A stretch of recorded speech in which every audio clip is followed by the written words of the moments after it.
Good evening. You're watching the main news on HKIBC. I'm Raymond Yeung. Here are tonight's top stories. Health Minister insists Hong Kong will chart its own COVID rules after refusing to drop the LeaveHomeSafe app.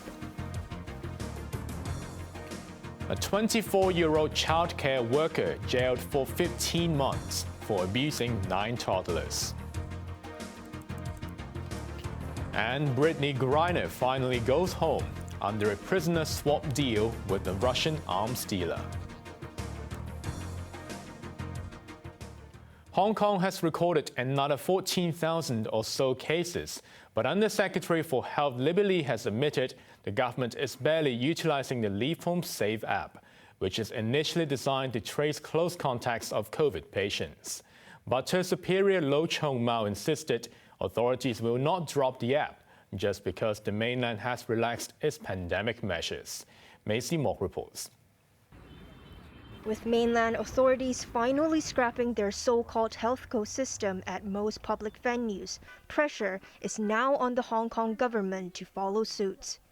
Undersecretary for Health Libby Lee said yesterday that there is room to adjust usage of the LeaveHomeSafe app, but only when cases fall.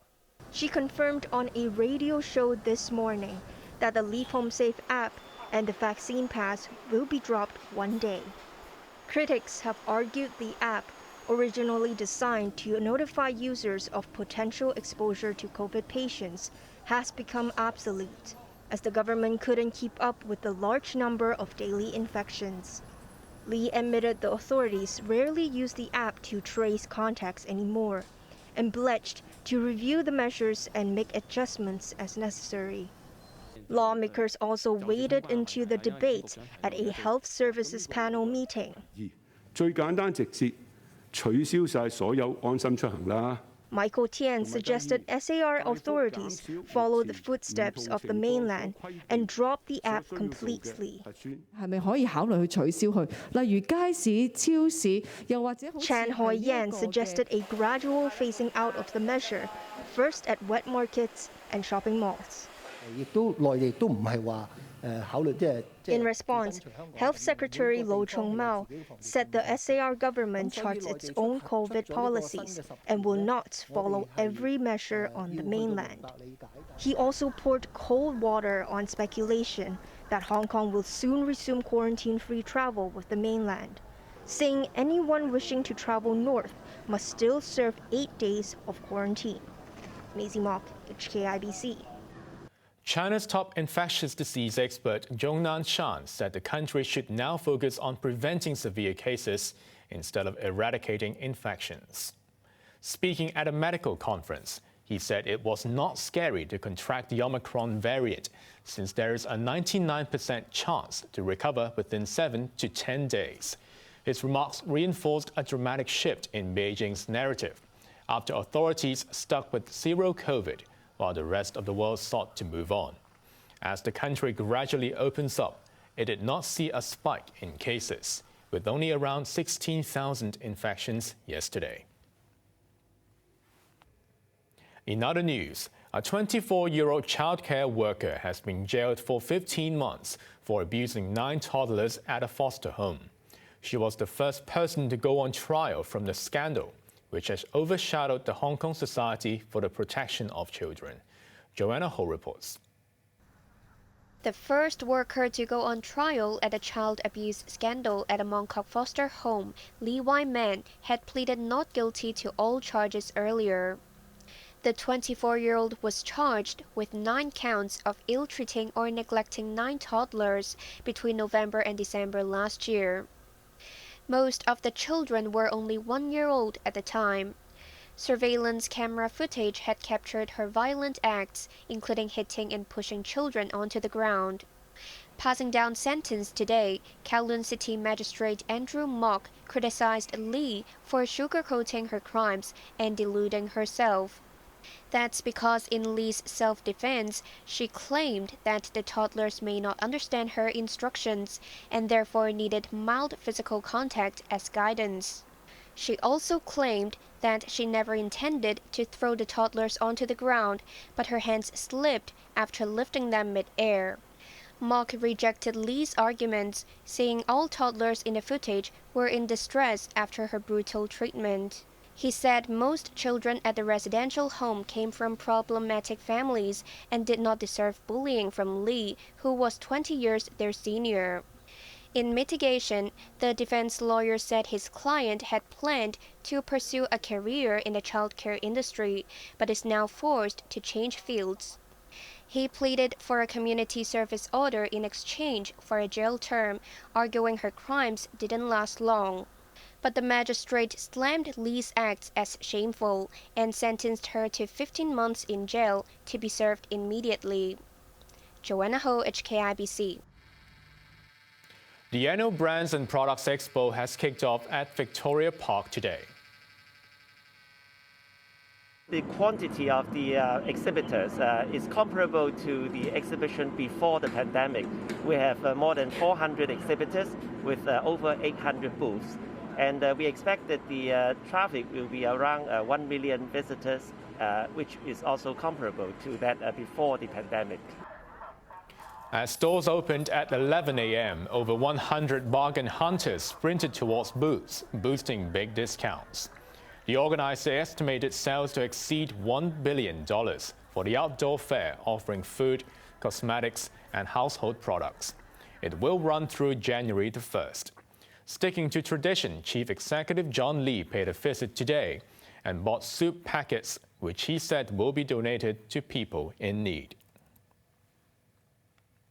China and Saudi Arabia have reaffirmed their cooperation in the global oil market.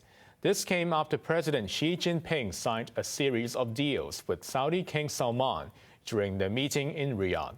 Chloe Fong reports. Returning to Saudi Arabia after his maiden visit in 2016, President Xi Jinping set his sights on deepening Beijing's economic ties with the Gulf region. In a joint statement, the two sides reaffirmed the importance of maintaining stability in the global oil market. Xi described the six-member Gulf Cooperation Council and the China Arab Summit as milestone events after meeting local leaders. The Chinese leader only told Saudi Crown Prince Mohammed bin Salman and King Salman in Riyadh yesterday that Beijing regarded Saudi Arabia as a diplomatic priority. In response, the Crown Prince said their friendship is time-honored and their political mutual trust will go from strength to strength. The heads of state have also agreed to meet every 2 years. A high-level joint committee has been elevated to the premier level. It will tackle issues from trade and tech to culture and tourism.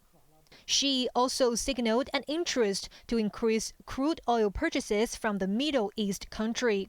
In exchange, the kingdom will look for room to align its economic reform agenda with the Chinese president's signature Belt and Road Initiative. Earlier, companies from the two countries signed more than 30 agreements covering green energy, information technology, infrastructure, and health. But there was no confirmation if the deals reached $30 billion as suggested earlier. Their elevated ties came as relations between Riyadh and Washington sank to an all-time low after a request by the United States to boost oil production fell on deaf ears. Xi's lavish reception was also a sharp contrast to the low-key ceremony arranged for U.S. President Joe Biden in July. According to Saudi state television, Xi has already extended an invitation to King Salman to visit China. Chloe Fong, HKIBC. U.S. basketball star Brittney Griner is finally going home. The two-time Olympic gold medalist was released from a Russian penal colony in a high-profile prisoner exchange, which followed months of painstaking negotiations between Washington and Moscow. What's your mood? Happy. Happy? Well, are you ready for a flight? Yes. Yes. Good. Ну, вы знаете, куда вы летите? Do you know where I'm heading to? No. No? No. Вы летите домой. You fly back home. Footage released by Russian authorities showed the WNBA star leaving the detention facility before boarding a private plane to Abu Dhabi, where the exchange would take place. The 32-year-old was arrested in Russia for possessing cannabis oil and sentenced to 9 years in jail, despite her plea that the drug was used to relieve pain. American and Russian agents were seen shaking hands on the tarmac before the two sides parted ways. In exchange for Griner's release, the U.S. gave up Victor Bout, the notorious arms dealer who was convicted in 2012 of aiding a terrorist organization. Nicknamed the Merchant of Death, the 55-year-old has served 12 years in an American prison when his 25-year term was commuted. As inflation hits a 40-year high in Britain, some parents have had to scrimp on their children's lunchboxes. The government provides free meals, but not everyone is qualified. Katrina Lau explains why. With inflation hitting a 4-decade high of 11.1%, many British families are no longer splurging on Christmas gifts. But for those less well off, the spending cuts go deeper than that. This was evident at Hillstone Primary School in Birmingham. Most students here get to enjoy a hot meal, but others have to munch cold sandwiches they brought from home. While lunches are free for all school children aged 4 to 7, they cost around £2 a day for older kids.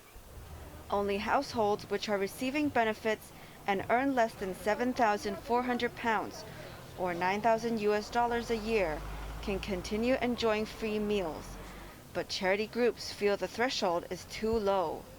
So there's about 800,000 children in England who are living below the poverty line, but that are not eligible for free school meals. And sometimes we've been hearing from teachers that children are going to school with empty lunchboxes or with stuff in their lunchboxes that they're very ashamed to show to their friends, and they're hiding their lunchboxes. So we know that there's this group of children that fall just outside eligibility, which are really in desperate need right now, and it's those children that we're concerned about. The head teacher revealed just more than half of his students qualify for subsidized lunches, but felt many more are in need of financial help. We've got a lot of people, especially coming out of COVID, requiring help. Some of those people on low incomes are losing those jobs, or with rising prices finding things difficult. The school is also doing its part by providing food parcels for desperate families. Katrina Lau, HKIBC.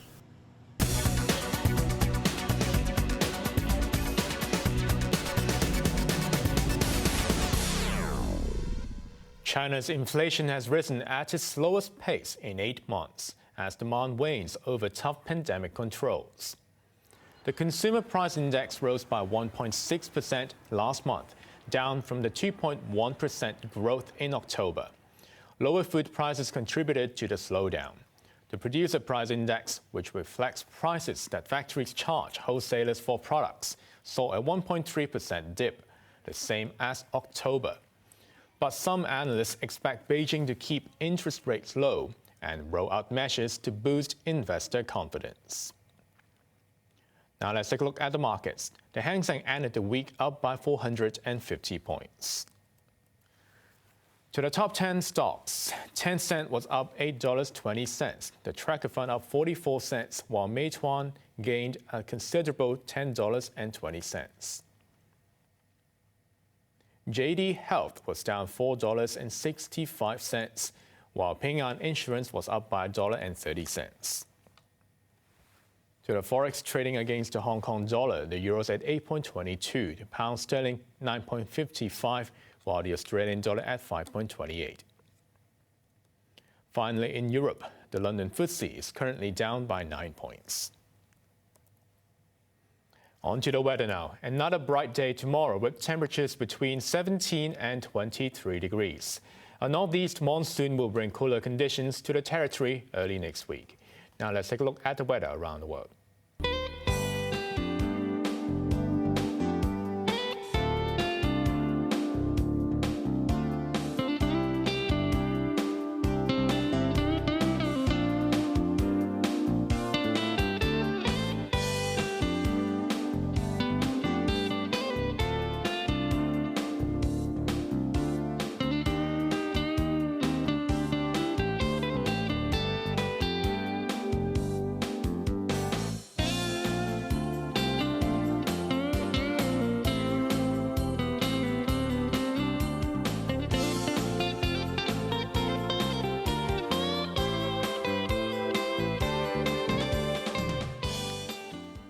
That's our main news for Friday night. Join us for more news at 11. I'm Raymond Yeung. Thanks for watching. Good night.